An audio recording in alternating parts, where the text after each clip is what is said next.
it happen otherwise. Hear what I'm saying? No, I'm not criticizing the positive preaching. I just let you know that you have to have your mind on. Yes. Your mind can be 60% on and 40 off. You have to see both sides of this story to understand what it is really going on.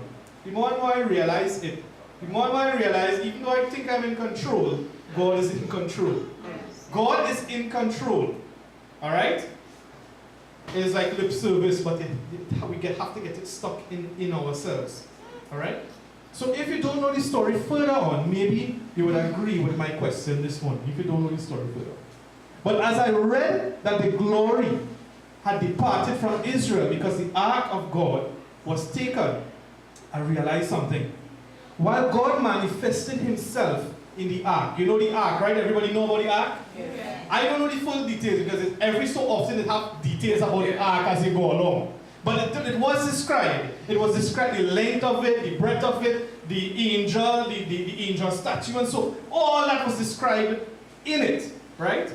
But the whole point is that there was an ark which they say God manifested himself in or as, right? The power of God was there, right?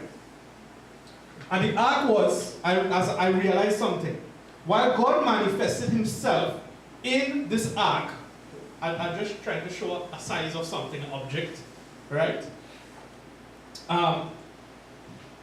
The ark was a physical representation to the people. You say, well, what does that mean? It means, right now, God is all around us, right? For some people here today, they may not believe that. Right here.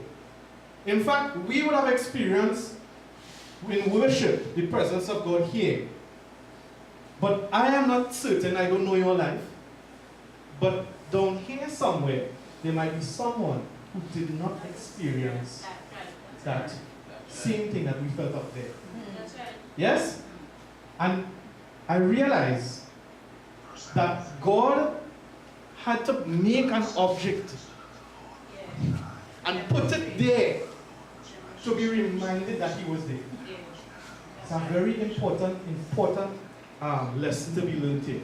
You have to be very careful about looking at the object, the physical object. Even though we're talking about the Ark of the Covenant, I'm not blaspheming against the Ark, but I'm saying that the object, we have to be very careful of the physical object. What we are looking at is not the physical object. It is a representation of God. So we have to not see God as being that object, but something more than that object this morning. This is what I started to realize, because I was like, well, why God need the ark? Why he needed the ark? Because of the people.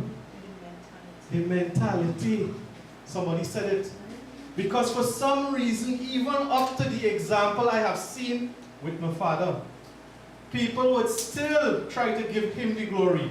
They would say, it's because a pastor prayed for me, something happened. The object. Yes. The object. Yes. But that object is not greater than Almighty God this morning. You hear what I'm saying? You hear what I'm saying? So this is what I'm seeing here. So you see, many people needed some type of an object to confirm that it was real. Remember they say if somebody open the ark, look into the ark, they fall dead. They fall dead. The object still, you know. Is the object still, but God playing out in the object. Alright? So back even 2,000 years ago, this means that faith was a challenge. You hear what I'm saying? Faith was a challenge. When you don't see it, how do you have faith? When you don't see it, how do you have faith? This is why the object was there. The object was there to encourage people to have faith. But since we know this knowledge now, what are we going to do this morning? We're going to have faith whether we see it or we don't see it. That's right. That's right. Yes. You see, you can't let your guard down. This is what God will show me. Don't let the guard down. Sometimes you will want to see it so bad. And when it don't come, what are you going to do? Say, nah, boy, God don't exist. God is not powerful. God, I'm not saying that, I'm not blaspheming against God, you know. I'm saying what you might think. But I'm saying you have to think the opposite. You have to remember times like this in the scripture, which tells us that it is not the object we serve, but the God in that object that we are serving. Yes. Alright? And here's what she said. And it continues, as I said, to be a challenge that the human race face even up to today. Would you agree with me on that sometimes? Yes. Yeah. We're not giving it the glory. We're saying that there is encouragement that things can change. But it is nevertheless a challenge. And so, when she said that the glory was departed from Israel, it is easy to translate that the glory was when the ark was no longer in Israel. This is how they saw it. If the ark is not there, the glory gone. God gone. The object. The object. Right? But the glory, as I described, on Christmas Day, was God's power and favor to do mighty things in your life. The glory was more than the object. The glory was more than the object. Alright? And so the glory had already sort of departed even before the ark was taken. The glory had departed before the ark was taken. But we see the ark. This is why it has to, the ark was taken. But the glory was departed before that. Because then how would the ark have been taken? Think about it. I start to realize it there. So we go through the process of accessing God's glory time and time again. In fact, my brothers and sisters, talk about me like I get to the point, let me get to the point. God's glory is not rocket science. You might think so. You might want to think so. That His glory is rocket science, but it's not. I see many Christians, I'll give you an example to get vexed now.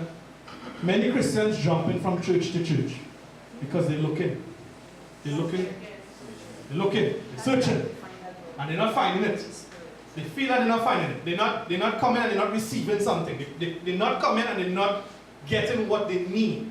Not so? Yeah. That happens. Yeah. Church to church and church to church. Now, I'm not saying you can't find a church. I'm not saying you can't find a place. But what I'm saying, it can't be your entire life.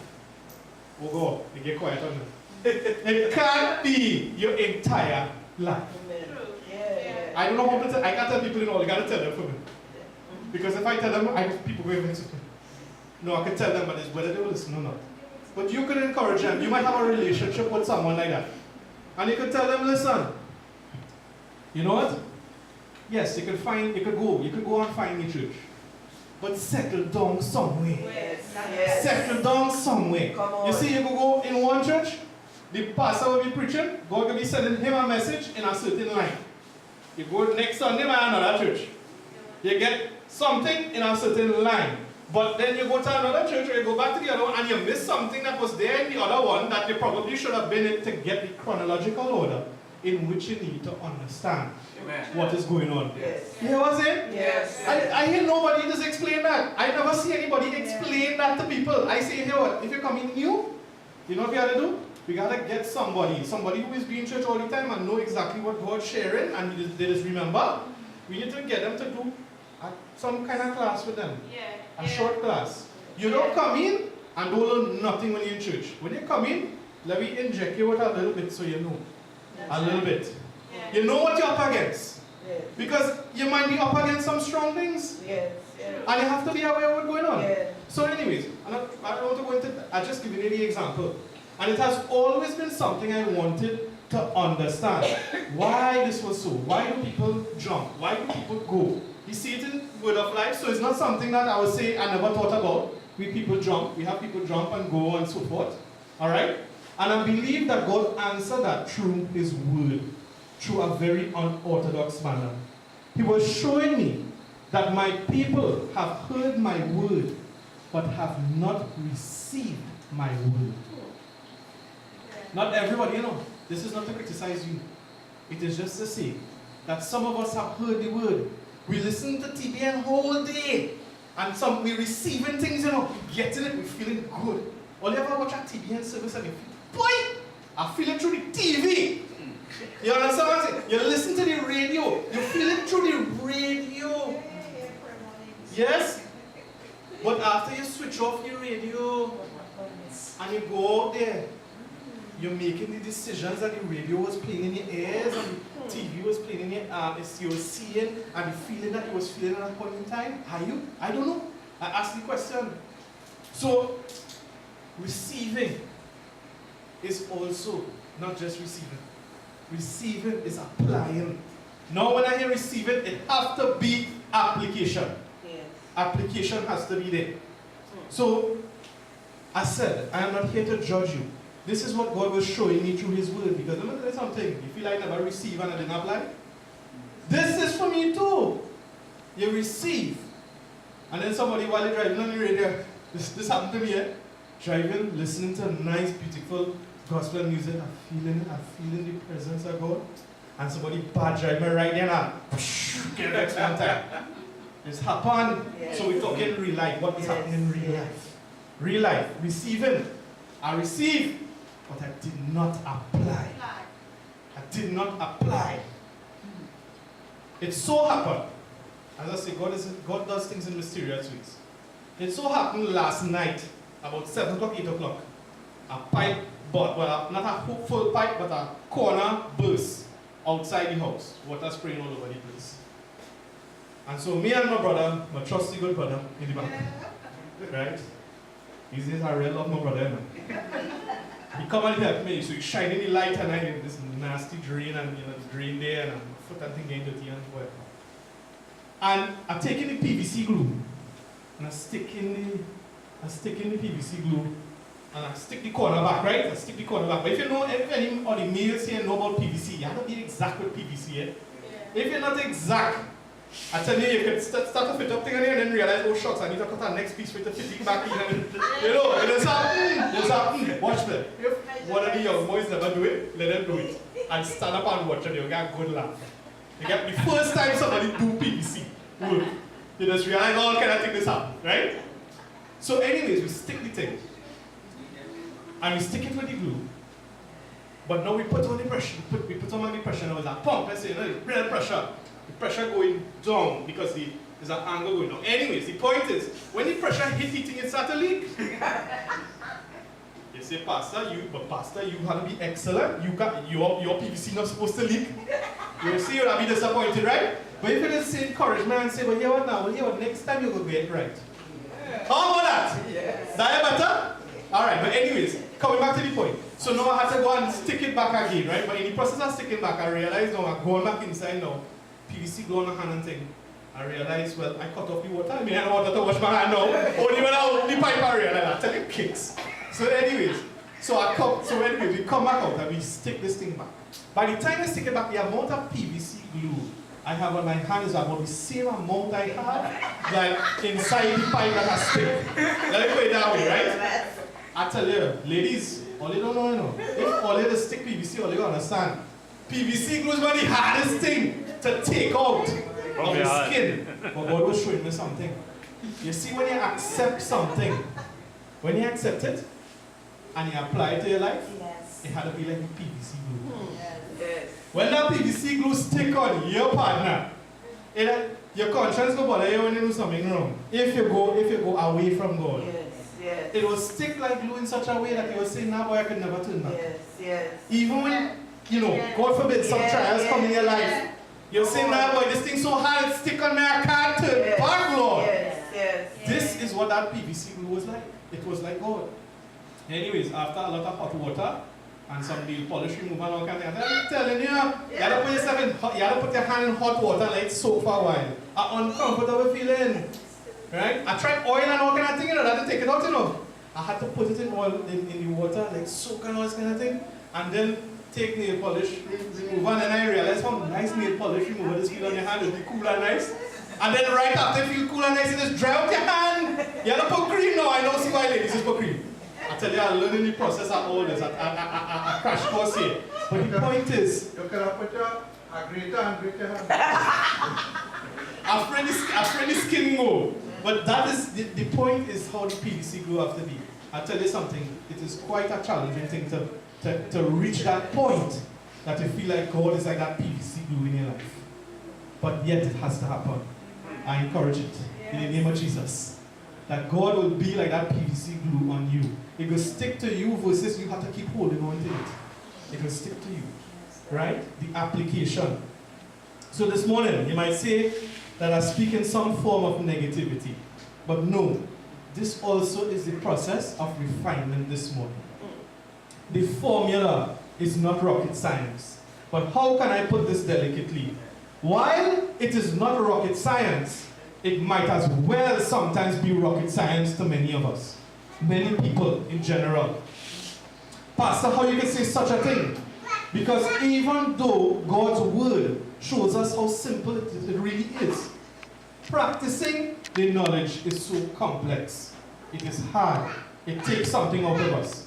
And some people expect that they are searching for the right church, so to speak, in the process, as we were talking about the right church. And while that may be theoretically accurate, it will be accurate in many ways, it is within a combination that God's word is telling us that will bring us the glory. The formula is there, the word is there, and it gets complicated. But it is not complicated like rocket science. You understand what I'm saying? Rocket science, I would assume, is like a little bit difficult. You don't understand the combustion. You don't understand how well it go up in the air, what the air pressure is, all these kind of different things, and so forth. So that's different. But it is not rocket science. But we see something here. Another part of this combination is what I want to bring in. Israel was losing against the Philistines once more. And you know what? Let's go to chapter 4. You're on chapter 4 already? Yes. Amen. Good. And let's read what happens, verse 2 this morning. Someone a little unorthodox, a little bit incongruent, but I believe that God will, send his message forth. Verse 2 says, "And the Philistines put themselves in array against Israel. And when they joined battle, Israel was smitten before the Philistines. And they slew of the army in the field." How much? Tell me. 4,000. 4,000 men, plenty gone through. And when the people were come into the camp, the elders of Israel said, "Wherefore hath the Lord smitten us today before the Philistines?" They were asking that. Why did God, kill plenty of us? "Let us fetch the ark of the covenant of the Lord out of Shiloh unto us, that when it cometh among us, it may save us out of the hands of our enemies." Or they're following the story, right? So they say that they're going to get the ark. They're going to get the ark and bring it in. So the people sent to Shiloh that they might bring from thence the ark of the covenant of the Lord of hosts, which dwelleth between the cherubims, and the two sons of Eli, Hophni and Phinehas. So they were alive. Hophni and Phinehas were alive here. Were there with the ark of the covenant of God. And when the ark of the covenant of the Lord came into the camp, all Israel shouted with a great shout, so that the earth rang. So you hear this is what happened. The ark of the covenant came into the camp, Israel's camp. And so they shout because they say, "But this is the ark of the covenant. This is where the glory of God is, in the ark of the covenant." This is what they were saying. Alright? And the Philistines, when they heard the noise of the shout, they said, "What meaneth this noise, this great shout in the camp of the Hebrews?"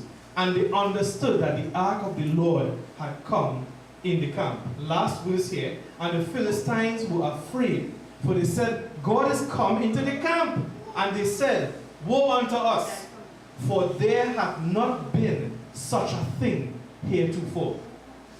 So we see that the enemy, in this case the Philistines, were fearful of God, the God of Abraham, Isaac, and Jacob, through the ark of the covenant. We see that the enemy knows and has to be scared of God. The enemy knows and has to be scared of the glory of God. So which side do you want to be on? The enemy side or God's side? Still you want to be on God's side. But here's the trouble here. We see that the Israelites under God had a reputation in which the enemy would tremble. But the Israelites didn't realize again that their house, in this case their nation, so to speak, was in trouble. Their nation was in trouble. Poor thing. Some of them probably didn't even know that it was out of order when they went into battle. They said, "Boy, God, where we be going?"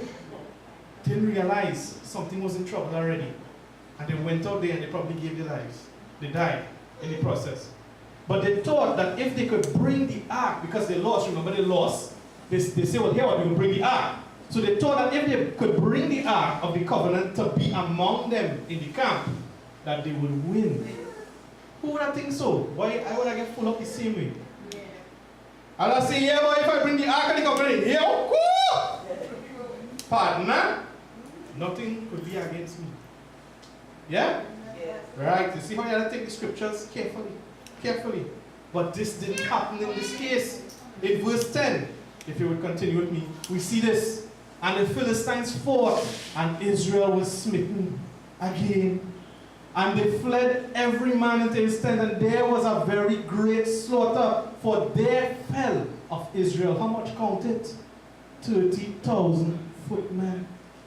I said, well, Lord, only you could cause that kind of lives, boy. I can't answer for that. Only you could do something like that. And the ark of God was taken, and the two sons of Eli, Hophni and Phinehas, was slain.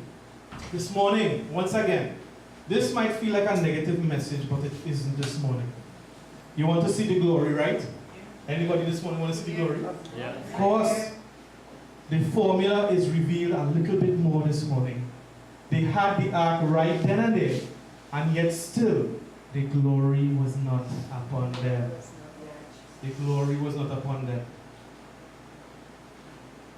They were right next to the ark, literally. It was right next to God, literally. You know what I'm saying?